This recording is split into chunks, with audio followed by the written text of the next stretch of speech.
আজ রান্নাঘরে আমি না, আমার বর।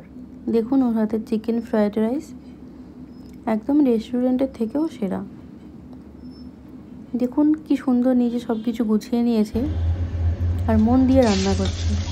কড়াইতে একটু সাদা তেল গরম করে তার মধ্যে গাজর কুচি, পেঁয়াজ কুচি এবং ক্যাপসিকাম কুচি দিয়ে ভালোভাবে সবজিটা ভেজে নিচ্ছে। আর তাতে একটু সামান্য নুন দিয়ে দিয়েছে যাতে এই সবজিটা খুব তাড়াতাড়ি নরম হয়ে যায়। তো সবজিটা নরম হতে হতে চিকেন ম্যারিনেশনটা দেখিয়ে দিই আপনাদের।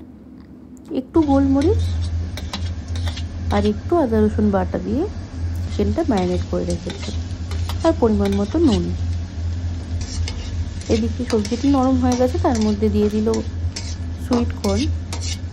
আপনাদের কাছে যদি না থাকে তো নাও ইউজ করতে পারেন, আর চাইলে যে কোনো রকম সবজি আপনারা এর মধ্যে অ্যাড করতে পারেন।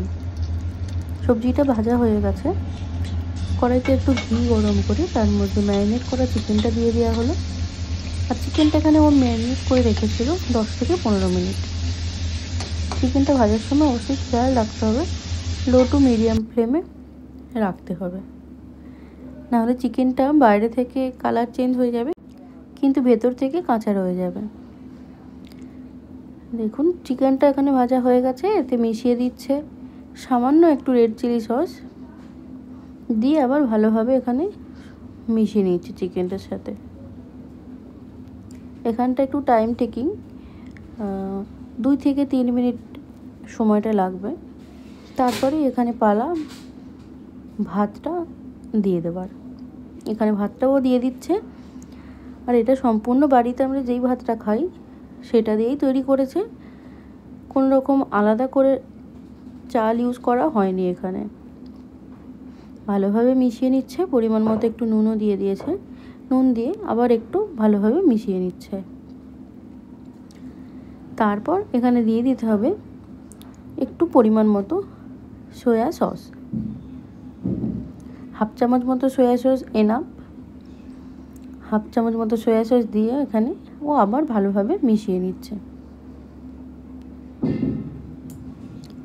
এই যে পেঁয়াজ কুচিটা দিল, এটা সম্পূর্ণ অপশনাল, আপনারা চাইলে দিতেও পারেন বা নাও দিতে পারেন।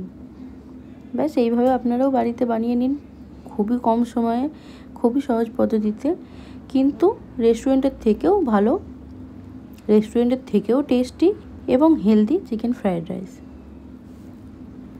ব্যাস আজ এতটাই। ভালো লাগলে ভিডিওটিকে লাইক কমেন্ট করবেন আর চ্যানেলটিকে সাবস্ক্রাইব করে পাশে থাকবেন। দেখা হবে আবার অন্য একটি রেসিপি নিয়ে। ভালো থাকবেন সবাই, টাটা।